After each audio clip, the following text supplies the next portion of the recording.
Emily Reid।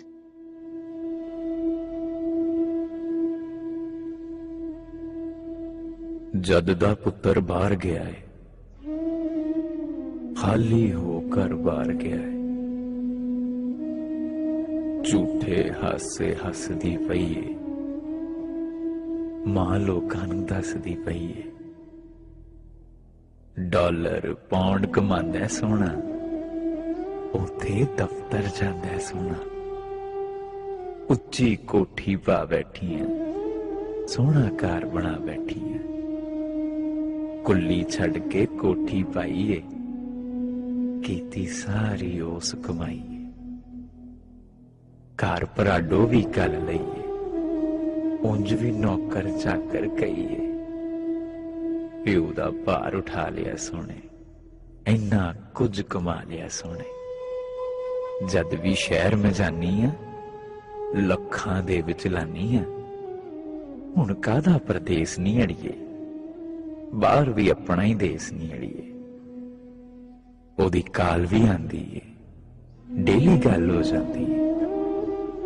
जद भी कोई मजबूरी होवे, उदा आउण जरूरी होवे, 2 घंटे च आ जांदा है, सारे काम निपटा जांदा है।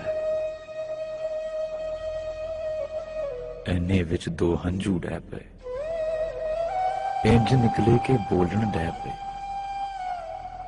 फिर मां सच सच बोलने लग पई, दिल दे जख्म फरोलने लग पई। बारों बार ही जीने आड़िए, अंदरों ते वो मार गया है। छत दा पुत्र बाहर गया है, खाली होकर बाहर गया है। रोटी ठंडी खांदा नहीं सी, कपड़े मैले पाउंदा नहीं सी। नींदर दा बड़ा पक्का सी ओ, सुबह मसीती जांदा नहीं सी। इन्ना गुस्सा करदा सी, गल गल उत्ते लड़दा सी। उत्थे किस नाल लड़दा हो सी, किवें गुजारा करदा हो सी। ये गम दिल नूं ठार गया है।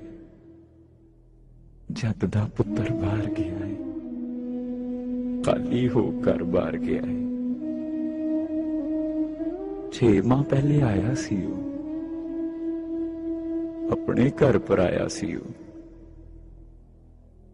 रोटी ठंडी खा लैंदा है, कपड़े मैले पा लैंदा है।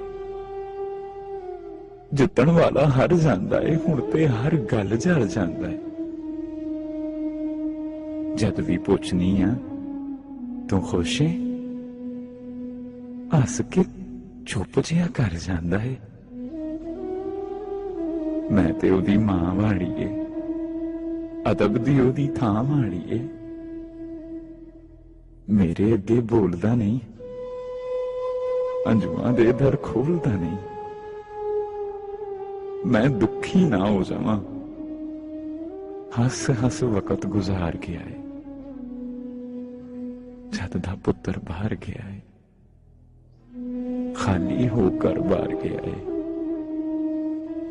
मैं ओनू पहचाननी आ, मैं ते हर गल जाननी आ। खोले परदेस नहीं अड़िए, देस ते हुंदा है देस नहीं अड़िए। अग विच सड़न कमाइयां अड़िए, पाइयां जिन्ना जुदाइयां अड़िए। हुण ते ए इरादा कीता है, अपने दिल नाल वादा कीता है, रुखा सुखा खा लांगी मैं, वापस पुत्र बुला लांगी, वापस पुत्र बुला